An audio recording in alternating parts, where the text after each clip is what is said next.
Ah. That Yeah. the whiteboard kind of at the moment, the angle you had your phone, it kind of looked like it was on the ceiling. I was like, oh, yeah. that's interesting. Is that You know, student art students, they formed a band, so and then it just kind of kept going from there. So Oh, cool. yeah. So Ben, how's it going since the last time we spoke? It feels like so long ago. I think, has it been almost a year or so? Like since we Oh, had this last conversation. you know, um, I wonder, was it a year ago? Because I know I was in our old apartment, and I remember we were having the conversation and there's stuff going on, but it couldn't have been 2 years ago, right? It was a year ago. Oh yeah, I mean, well, these days everything seems like it's been like 10 years because of the pandemic. Everything just seems Yeah, so yeah. like elongated, I guess, but it's only 18 months or now almost 2 years. But I think our last conversation was like just a year ago or something. I don't Yeah, that recall. makes Maybe it sense. was like April or when I was just really Yeah. getting into the Zoom conversations because everybody just wanted to talk, so. Yeah, for sure. So what have you been up to in old France, and Oh what's going on? yeah, a lot of life, that's for sure. A lot of life. I've been keeping up with with recording with people from a distance. If anyone needs anything, I've been doing that stuff as per usual, as I've always done. So that's been nice. Also, um, doing a bunch of teaching, which has been fun. A nice, definitely a performative outlet in its own specific way. While I haven't been playing, played a couple of concerts, but it's really surprising how much time has passed and how all of a sudden I'm just feel like a crazy person because I haven't played any concerts Mm. for real. Mm. I was supposed to play a bunch with This Is the Kit this fall, but everything ended up getting canceled one by one. Oh yeah, wow. Which is a real bummer because I was really looking forward to that. Oh, she's amazing. Um, I spoke to her as well. On yeah, the. yeah, she She's mentioned that. awesome. Yeah, Yeah, yeah. yeah, yeah. It's just, yeah, she's great. It's such a great band, and I did one show in Paris. It was really fun, and I was supposed to do a bunch more, but just, yeah, Austria closed, and then the Netherlands closed, and then it's just kind of one after another, and Are things shutting so down here in here like? I'm. Oh, I'm sorry, Ben. Sorry, Ben, to cut you off. Are things No, shutting down again in Europe, or because of it's just Omicron now? everyone's going really careful, and some countries like in the Netherlands, they're having like a 5 p.m. curfew, or Mm. I think that's still going on because Austria closed its borders for a while. It's just wherever sort of the spike is or the finger points. They found the new variant in the Netherlands, and that's, I think, why they closed. But I went the other night and saw the symphony here play Bryce's violin concerto, Bryce Dessner's violin concerto. So it's like Mm. some stuff is still happening, but it's interesting. If it kind of depends what and where and when, and yeah, I don't know. It's definitely a head scratcher because I'm trying to plan concerts for next year for a couple projects, and it's just hard. I think it's just hard to know what to do and what to plan, and so it's just a lot of question marks, as everyone knows. But yeah. Anyway, be nice to play more concerts again. Oh yeah. Kyle, what have you been up to, man? Yeah, it's been a fairly I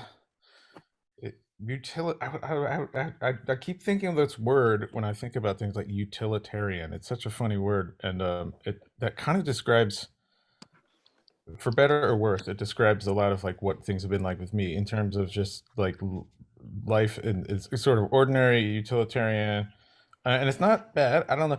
I've been basically my life consists of several components, right?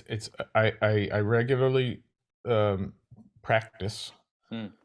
my trumpet, just in a very, very like fundamental way, like nothing fancy. I'm just playing like drills and scales and like stupid stuff like that, just to like stay, to keep it, to stay in shape. And I regularly, I worked out this thing with my neighbors where I just like, they come to my garage and we work out in my garage like 3 days a week, and we've been pretty religious about it. Mm. And I don't even have any gear. I just use cinder blocks. It's like really ridiculous, and they love it. So we just do it. We just do it, Nice. all the time. And it's kind of like, for me, it's more about sanity, because because of everything. And I go running, every other day or whatever, and that's also just kind of sanity. Mm. And then, the big thing for me is, I'm with my kids every day, and I I cook I cook every night, and I put my kids to bed, and I get up at 6 in the morning, and it still sucks because I'm not a morning person, so I'm still suffering from doing that, and it's not getting any easier. And the only thing that's interesting is that, like, so when I was touring a lot, Mm. I sort of, just for my domestic life, I made a sort of an unspoken agreement, uh, that I wouldn't do any local work. Um, I would just only tour, and then if there's any local performance work, I would just turn it down. And so Mm. for a few years, I just didn't do it, anything except for play with the National or Beirut at the time. And now that I'm not touring, um, I've started to accept some like random local things, performing wise. So I've been doing these like little concerts around town here, which are like nothing to it's not stuff that's like, it's just anonymous, right? It's just like little. I played like at the opera the other night, and I played, like a chamber music thing, and it's the stuff that I used to do like all the time when I was, first starting out in New York. Mm. And I just started like jumping back into some of that stuff, and it's been really interesting to come back to that stuff, with these like fresh sort of, there's sort of like just a hunger to play Mm. and to get together with other people and make music. And I mean, I literally found myself doing things where I'm like, I don't even know if this like is free or pay. I don't even care, Yeah. I'm Yeah. saying yes. Yeah, do you want me to play? Yes, the answer is yes, and so I'll just go and I'll play it. And it's like, and everybody that's doing it feels the same way, Mm. just because everybody's just been so like starved to play. And so there's that sort of, I don't know, joy like that everybody's sharing, and just like making music again. And so that's been happening. It's been pretty cool. And then the other thing is, unlike Ben, I never used to do the recording thing before the pandemic. I didn't.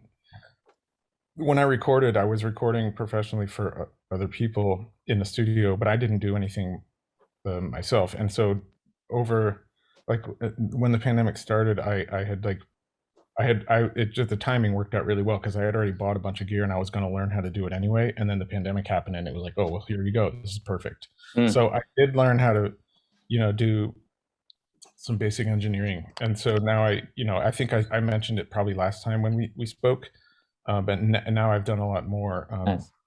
And my wife is a violinist, so, we've done a bunch of recording, and we'll do everything from. I divide my recording projects up into like two categories. There's the artist.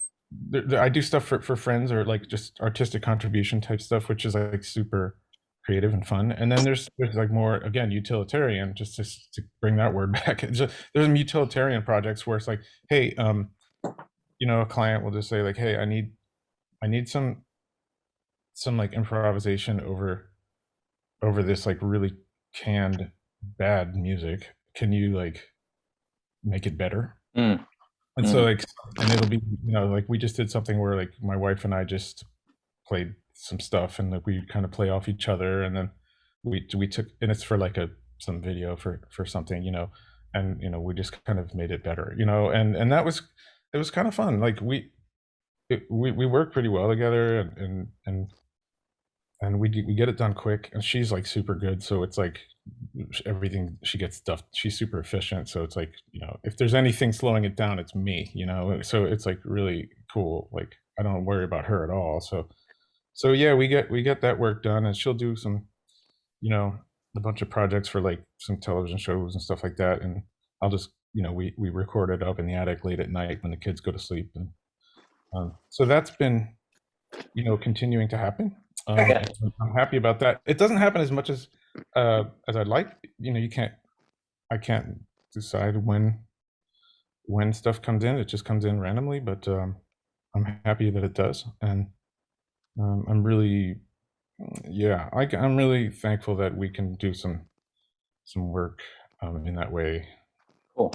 Well, it sounds So, like actually, I've kind of had to adapt the same way too. Like, well, up in Beacon, New York, right now, I've been painting a lot. And however, though, all summer I've been volunteering at this the Culture Lab in Long Island City, where they built this beautiful outdoor venue. And I've been exposed to all these artists and musicians I would never had the opportunity to when I was just covering indie bands and stuff like that, with the magazine. And I've really been documenting, like, or becoming friends with, like, his name's Derek Ratzenbowick. He's the second violinist in the New York City Ballet and the Mets. And I'm really getting into that scene too, where like his wife hosts a it's called the Higher Ground Festival. So during the pandemic, they had to kind of have this festival on their like outdoor patio in Hudson Heights, New York, and capturing, they paired dance with classical music. So I'm really loving, movement and stuff like that. But to kind of bounce back to both of you, did you guys? I'm not sure on the recording process stuff, but I know you guys jumped on with Matt's Serpentine Prison, right? But was that prior to the pandemic when you guys recorded, or was that during? No, it was like a year before. Oh, okay. Okay. Yeah. And have you guys done any other work with like the National or anybody else in the bands? I know, like, was it Bryce? I forget. Sorry, man. Or guys. Was it Bryce that collaborated with Taylor or Matt? Or I'm not too familiar. Or I just kind of got lost in the flood of information. So apologies if I have my facts incorrect. But was that this year too, or last year? Time has just been so skewed. It was Aaron, yeah. Oh, Aaron, sorry. Yeah, see, well, they're twins, so yeah. When was that? Did you collaborate on that too as well, or you guys, I guess? Yeah, we both did. Yeah, and there are some other, various things that Aaron has produced, and he's brought his friends in to collaborate, and Ben has come in, I've come in, my wife has come in to do those various projects subsequently. So yeah, definitely, and that's some of this good fun stuff.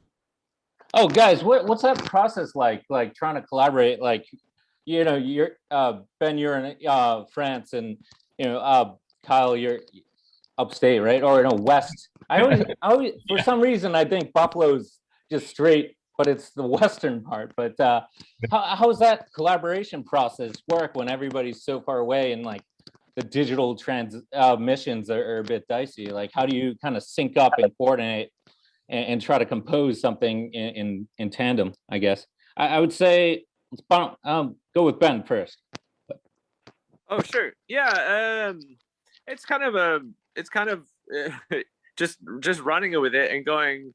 Sometimes it feels just crazy fast, because it's like, okay, can you do this thing on this? And then as soon as I get that done, it's like, oh, how about this thing on that, or whatever else. But I guess a story that I think was particularly amusing or funny or what have you. Not funny, haha, funny. I don't mean to set this up like I'm about to be funny, but anyways, but yeah, I had recorded a bunch of stuff. Some of it goes back a ways, like like some of the synth stuff and modular stuff. But then for the horn stuff, I was working through some things.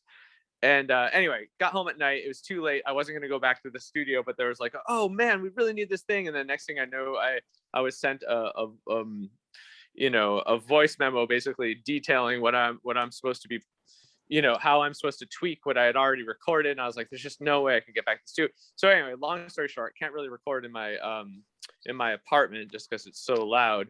So I ended up having to go down to the cellar of the apartment building where everyone has their like just dingy, dark storage units. And I looked around until I found an outlet and managed to plug in and record myself in this little, like a little, basically urban wine cave, which is sort of hilarious that somewhere on a Taylor Swift record is me recording with like no lights and surrounded by people's junk and wine. But anyway, so yeah, it's sometimes I guess it just never, it's not like a studio. It never feels like really, I don't know. How would you put it, Kyle? It's not fluid or something. It's just, it always feels a little bit like truncated or staccato, or just you're just like chucking things against a wall and seeing if they bother to write back, because people are busy, if they bother to write back, whether they actually liked it or that you're just like, no, that there's no way we're putting that on, and it's always this thing, it's like everything always ends up making it. So I don't know why I worry after all these years still, but still, it's like this feeling of like when you're in the studio, you get to have some sort of encouragement or positive reaction or negative reaction that you can react to. But this is just like sending it back into the void and being like, okay, they hit it, nope, they hit it, why did I even do that was stupid. And then getting like the paperwork like a month later being like, oh hey, can you sign the paperwork for this song you played on? I was like, oh, so you did like it, yay, great. Anyway. Yeah, Ben has like years more experience of the self-recording thing than I do, but I've definitely been initiated into that mental landscape of like exactly what Ben just said. It's like I'm doing this myself. I have no feedback in terms of like, I don't know exactly, and also the process itself. So it's like you're I was only used to being responsible for the performing aspect of it, like what I'm doing on the instrument, and now I'm responsible for the other side of it too, and managing that, and just sending something that's like that's tidy, Yeah.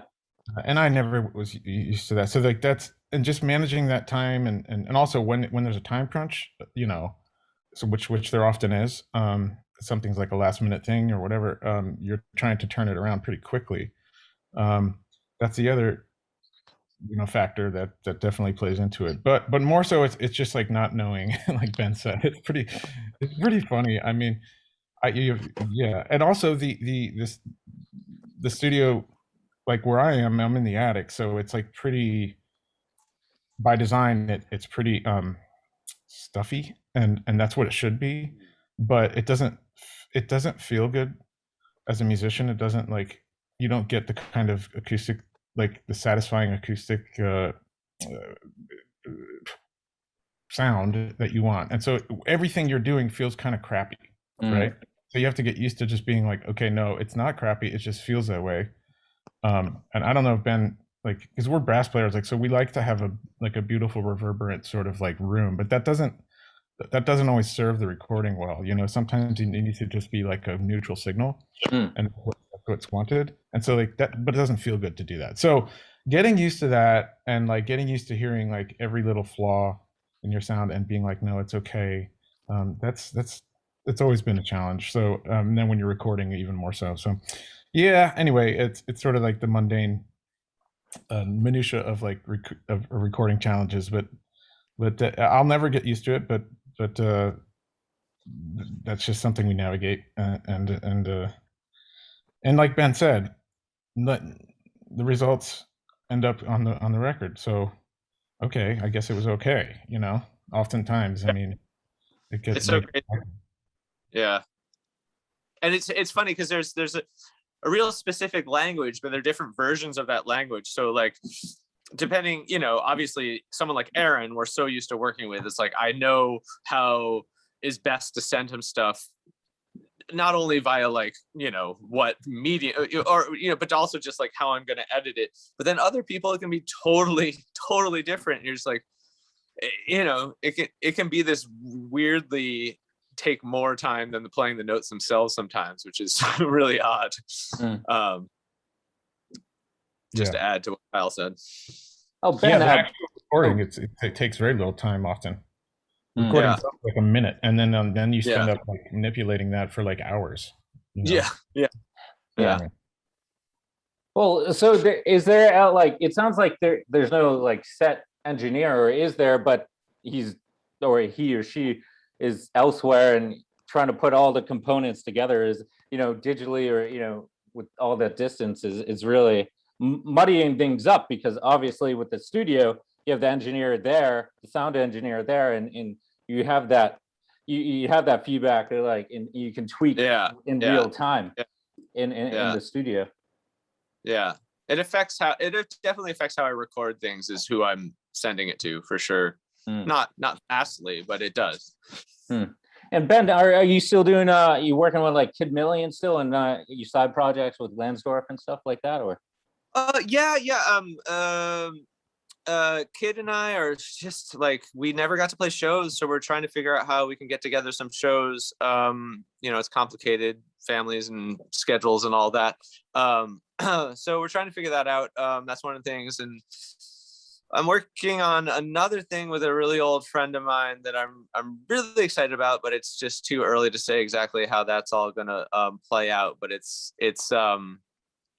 sort of maybe less like, dark psyche expansive than the Kid Millions project, but it's definitely in the same sort of, post-rock, post-jazz, improvisatory, electronic manipulation, all that stuff, which I could just kind of work on forever. So those are being good projects to have while I'm not, playing a ton of shows or anything.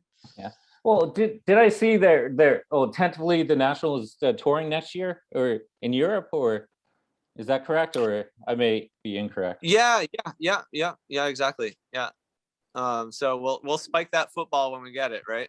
Oh yeah. No, everybody I've spoken to, artisans, musicians, etc. It's like, it's so hard to book out in advance, like shows nowadays. It's everybody I've talked to really had to keep it hyper local, like say in the city, like everybody's like, it's very hard to even like plan out nationally, like a national tour, because it's like everything gets canceled like twice, so you just have to keep it hyper local and regional. So who knows what happens next year with the Omicron and probably other variants, because this thing, which I expected all along, and would mutate and adapt to the vaccines, and it would just kind of do its own thing. The crazy thing is that Kyle, I had drinks with Jan the other day. He came down to Paris, which was fun. Our label guy from Brussels, really a good friend of ours, and he came to Paris, so we had drinks, and yeah, he's talking about people getting stranded, and I think that's often the thing. And also when I went out the other night to see the orchestra, they're also, people who are traveling in to play classical music are also like, that's their biggest concern, is getting stranded somewhere and losing like everything else that's happening in their lives aside from this one show that they're trying to travel for. So that's definitely, that's what's going on right now, at least in Europe, is people are full on getting stranded and having to spend 2 weeks in some country that they don't, some town they don't know anyone. It's just, it's pretty brutal. It's hard to plan around that, Yeah. Over here, I mean, over in the States, it's what that, because we're not dealing with borders, obviously, so it's not that severe. However, tours are canceling left and right because somebody tested positive. So I've in the times in the last year, I've seen 3 shows. I've just been to 3 shows that like friends coming through town or whatever, and like one was like a relatively big act, not super well attended. One was like a medium-sized act, really well attended.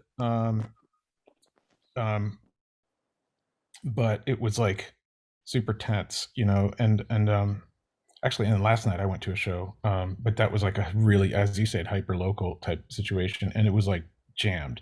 Mm. But I was talking to some of the artists, and like they were just, you know, talking about cancellations and like, man, it was bonkers. Um, and then I met up with one tour that came through town. A friend of ours, our engineer, our monitor engineer on tour with the National is out with Sylvanesso, and they came through town, and they weren't playing in town, but they were just kind of having a travel day. So I just went out and had beer with the engineer who's working with them, and they're like locked down, like nobody can hang out with anybody. Everyone wears masks all the time, and anyway, it became evident to me that even in like North America, to tour on this scale, the reason I'm saying all this is just to kind of line it up to say that like to tour on the scale that we tour on with the National, in terms of like the amount of overhead and the numbers, and I'm not on the business end of things, but I it doesn't take a genius to figure out that oh my God, like it there's just too much volatility. There are too many unknowns. There are always unknowns in touring, but right now the unknowns are just way too much to make it viable when you have like such a big production and Yeah, such a big, yeah. you know, thing to carry. So even these like medium sized bands, I mean, they're like struggling.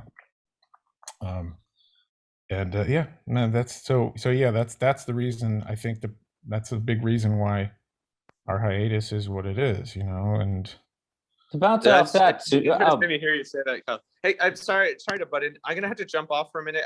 I'll try to jump back on, but kind of sorry. I'm so sorry that I'm not more free at the moment. But not an issue, Ben. It was a pleasure following up again. It's been too long, you know. But. Yeah, it has. Well, if I can't jump back on with you guys in a couple, let's talk soon.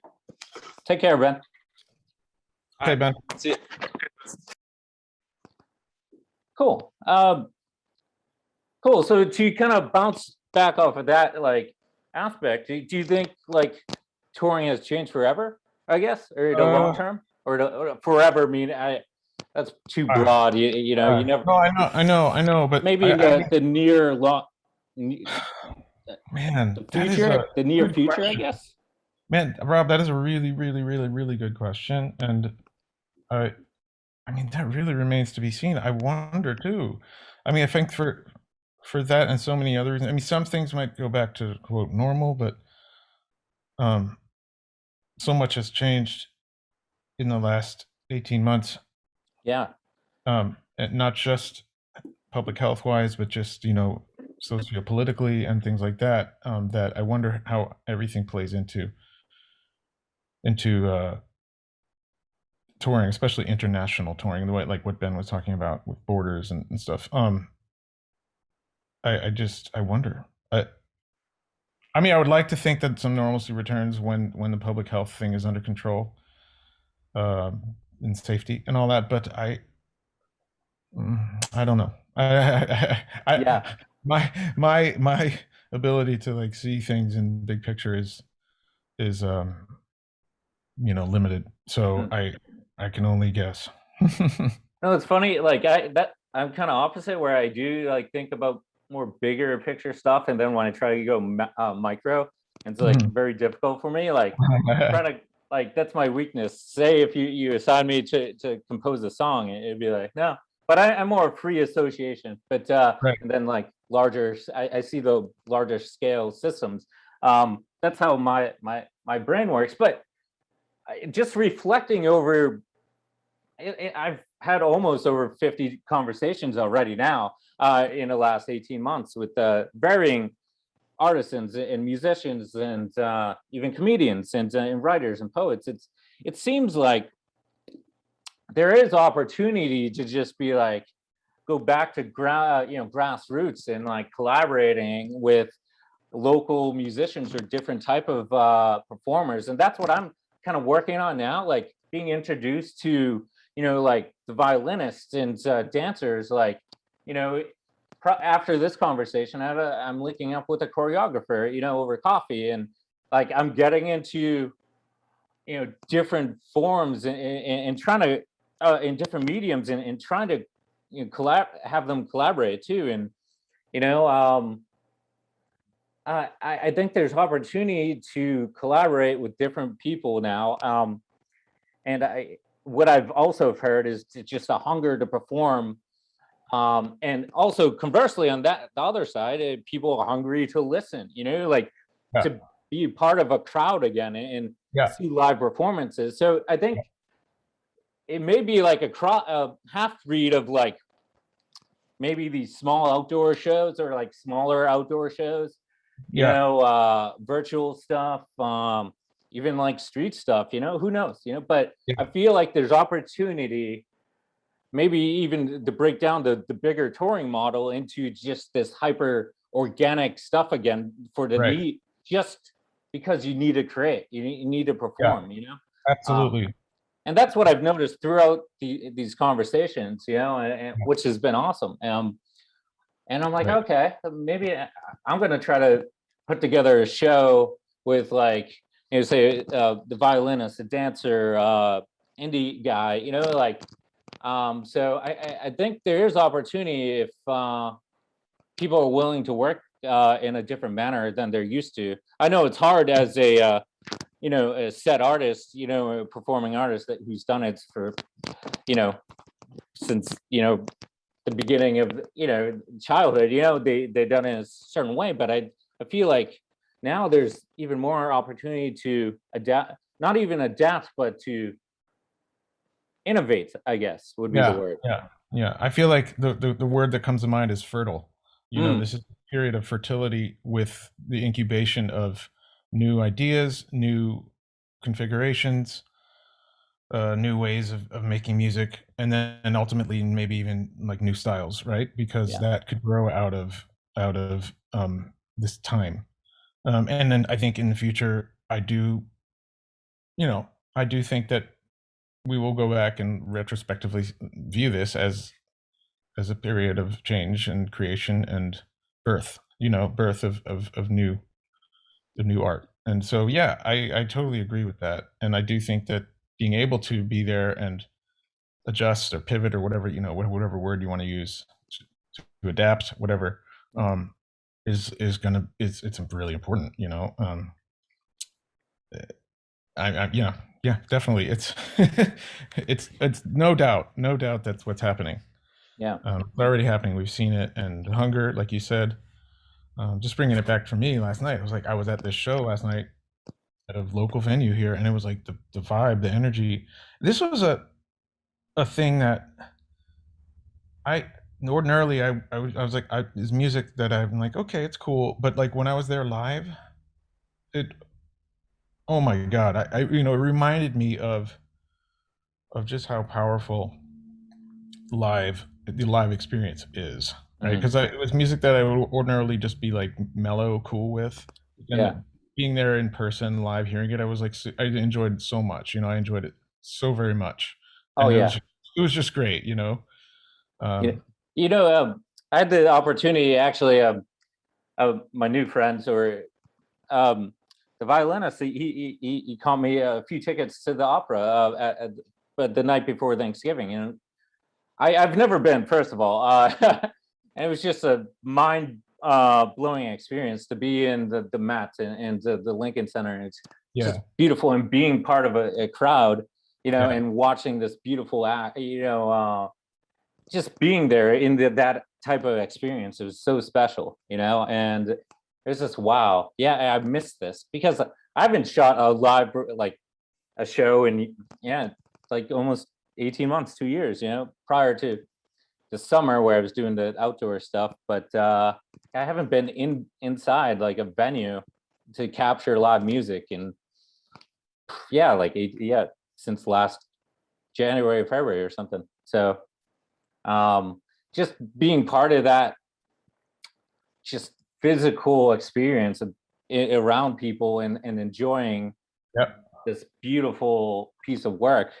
I think our senses now are just heightened, and we're just anything. It would be like, we just want to gather together over music, or the collective a performance, I guess. Yeah. And so I'd say that, okay, so you mentioned virtual. I'm like, virtual is thing, and it's more of a thing now, of course, but like, I think what we're talking about, this live music experience, that we've always known that. Mm, And that hasn't changed. And that is just even more, you know what I mean? This just shows how, even because we're starved of it, and now we're getting it again in mm, in small pieces, and not as much as we'd like, but we're getting like we're getting a taste of live music again. And it's like, wow, oh my God, So in that sense, we're just being reminded of how what we've always known, you know. Um, and the virtual thing is more important, but it's still no substitute for being in a space with people in the same airspace with you. oh yeah, Making sounds, right? And it's that transference of energy, yeah, exactly. Yeah. So Oh that's, oh my God, I mean, even for me, and I'm a jaded musician, this is what I do for a living. And then I was in this room last night, and it was just like bumping, and I'm just like, whoa, man, it yeah, was great, it was great. And like I said, it wasn't even stuff I usually care about, but it was just like, just to be in there live, it was just so much fun. yeah, yeah. That was cool. That was a cool experience. Which is, I guess, yeah, I think a lot of people are in a similar, like, going back, or just like realizing how, like, before the pandemic, everybody might have been caught up in the busyness of life, and what, etc. But now I've heard a lot of people too, like, saying how they've reconnected with family, parents, even if they're still like separated, they've had real conversations with their folks, their brother, sister, etc., etc. It's interesting, because we've been deprived of, or our normal habits of interacting with each other. So now we're like, oh, I'm not going to take this, I'm not going to waste this opportunity to connect with you if you're in the same presence at this moment, Yeah. and just be real and honest with each other, which is probably a good thing, though. I mean, Oh, definitely. I 100% agree with that, and that resonates with me. It's been my truth, yeah, for sure. Are you still at the university as well, instructing, or? Yeah, I mean, I'm very limited. I run an ensemble there, and that's been fun too. And we've been doing that, believe it or not, nonstop in person throughout this whole thing, because I just arranged it so that we could get the largest rooms possible and then space out. Hmm, Like, we'll all be we'll play, but everybody's standing like really far apart from each other. yeah, And that has been a thing for these students that they don't miss. Like, they show up to do this. And that's another thing, how it kind of speaking to the importance of, or the vitality of just making music live. And that's proof that, like, I have it 8 in the morning, and for college students to show up to something 8 in the morning without fail, yeah. that says something, and they don't miss. Hmm. They come, and they're there every time. Um, and I feel like that says a lot, because yeah, I know when, for me, it's like really hard to do, but we do it. We show up 8 in the morning, we play we rehearse, and we put on a couple concerts this semester, and they enjoy it, and people like it. So yeah, that's what I've been doing at the university. That's all I do. So yeah, it's very just that one thing, and Hmm, yeah, it's been cool. hmm. We do different kinds of like music and stuff, just trumpet stuff. So yeah, Have you recorded anything on your own, like solo stuff, or just like a little side bit. project? Yeah. Yeah, yeah. I've bounced some stuff back and forth to some of the guys in the band just for fun. Yeah. Sent them some things, and like improvise some stuff, kind of like John Hassel type style. But it's very like, it's not stuff that I have any ambition to do anything with. It's more just for fun, and I definitely do some of that type of recording. Um, like I was saying, I do some stuff that's just strictly assignment based, and then other stuff I just do for fun, and then everything in between. Um, so Hmm. yeah, I'm recording like lots of different types of things, and I'm getting into, not only just the dry recording of it, but also like messing with some of the more technical aspects of like manipulating the sound in fun ways, which is cool because my background is just like classical, so I have a certain sound that's very smooth and clear and all that. But then sometimes I'm like, well, what if I want to f it up? I really want to like distort it and make it crazy. And so then I've been kind of messing with that a little bit, which has been really fun. So yeah.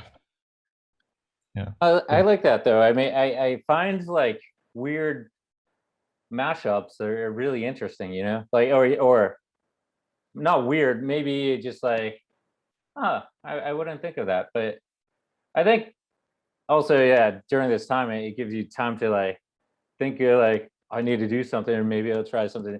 It's given me time to experiment a lot. I mean, like with my visual studies of paint, and also I've been like kind of every day. I have a typewriter, so every day I just type into stream of conscious stuff, and then I just like in the spirit of William Burroughs, I do experiment with cut up techniques and and paste that over like oil and on wood, and just try to really create some multi-dimensional and mixed media kind of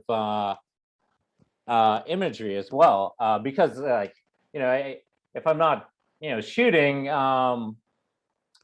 then it's like, okay, I need to do something. Like my mind needs to create.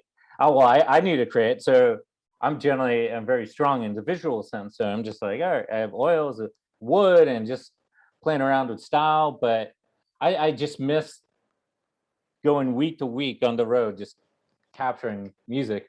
But it's kind of picked up. I've actually, it was cool. In September, I was up in Saratoga, and Walt Martin invited me to his studio to do some studio shots. It was amazing. He's an awesome dude, which also I've had him on the show as well. I was like, and I don't know if you know Beacon at all, New York, or I have 2022. I have the Howland Cultural Center for uncontaminated sound.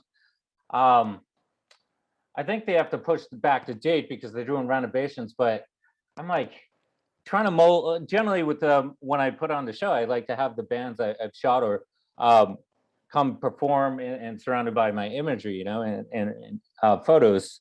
And I'm like, it'd be cool if I could try to get the Walkman back together, or at least get Walt and Hamilton, because I've had them on the show. Like, and basically, it's weird. I need to put together like I don't know, what would you call it? Not a mind map, but how do you like the 50 degrees of Kevin Bacon, Yeah. It's like I've been very connected. Like I've also talked to Nick Stump, it's like everybody's like, I have the components there, and I basically talked to like basically most of the national, like It's cool. Last year I talked to Tom, and then Matt just popped in, when I was talking to him, and it was like, it was so cool. But I don't know. I have my big idea was like curating a show based off all all the conversations I've had so far, and I don't know. It's a lot of components to it, but I'm working on some things. But right now, it's just like ideas are spinning, but how do I actually execute, and then with the variables? But I don't know. I do find this time to be productive for creatives, because it's forced them to be like, I need to create. How am I going to create differently? Maybe, sitting around kind of in your head, you're like, oh, maybe you connect something that you never would have when you're on the same routine, So it's broken away from. We've been forcibly broken away from our general routine, and we've had to rethink things, which is never always. It's always a good thing when you have to stop for a second and like, hey, is this really the right way you're doing things? Have I missed something because of this routine habit, we've been accustomed to? So I don't know where I was going with that, to be honest. No, well, it's all true, and yeah, my experience is similar, for sure, and I do, yeah.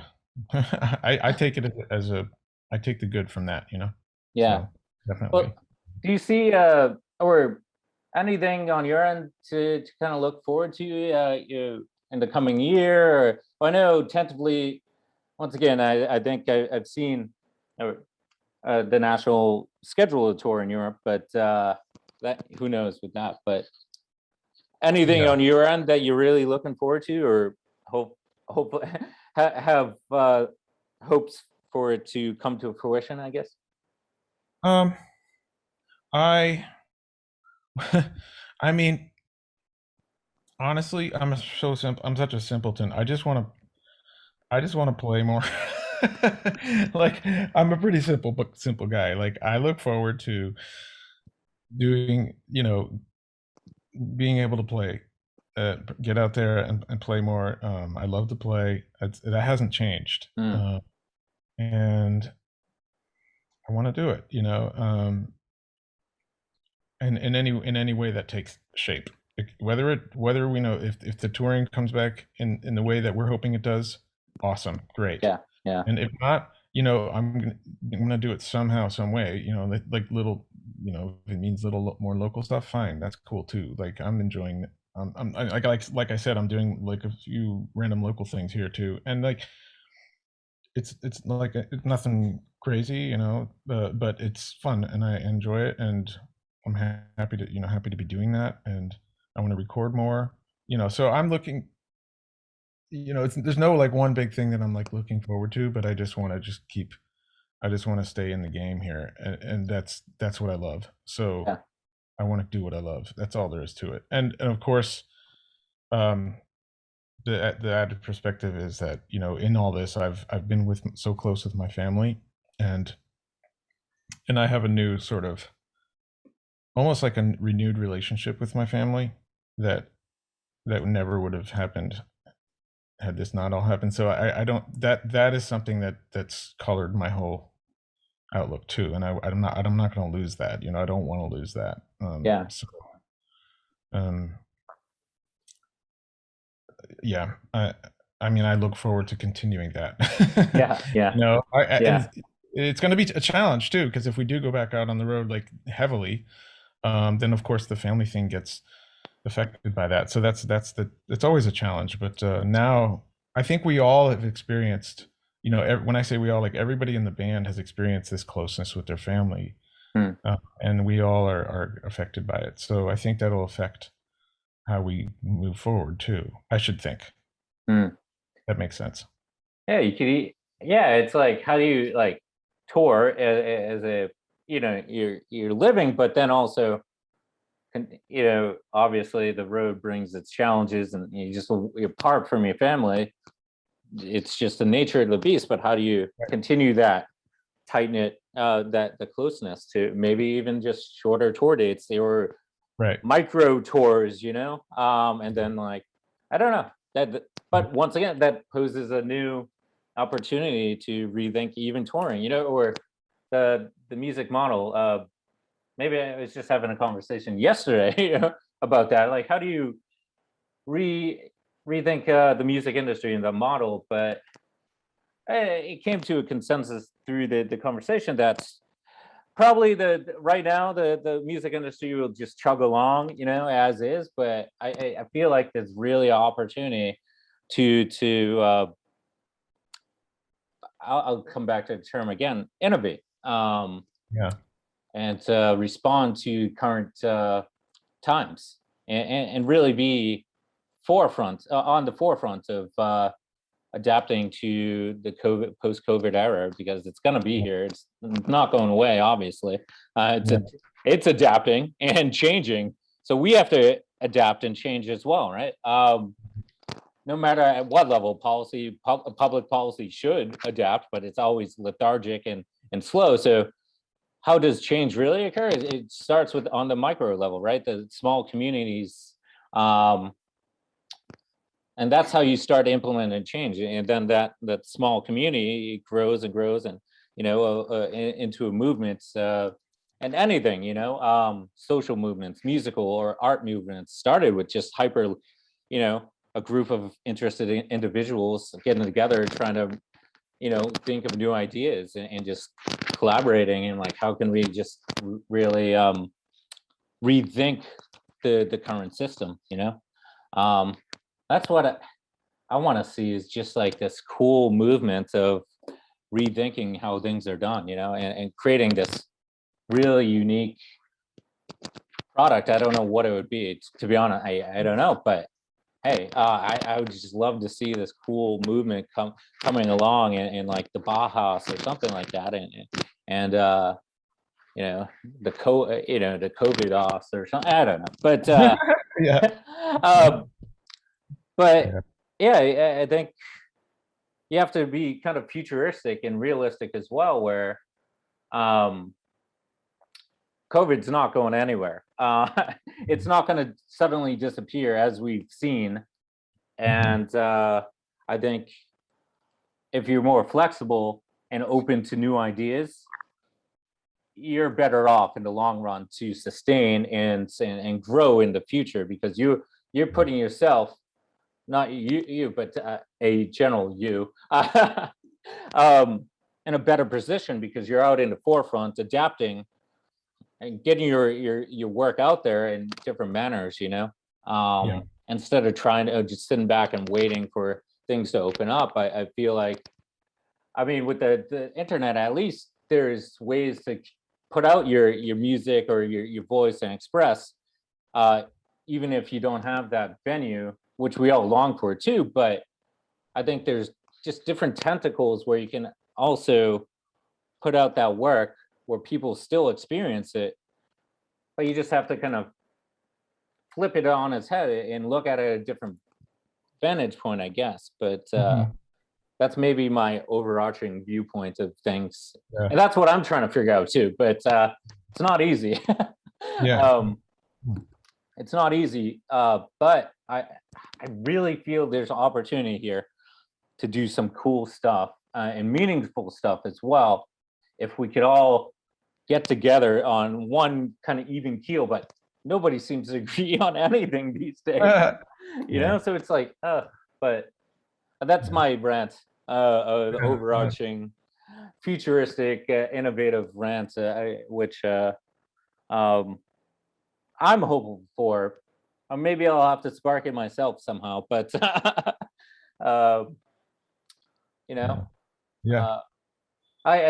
if I just went on a random tangent. No, I think that's cool. I think it's really, it's key in what you're saying.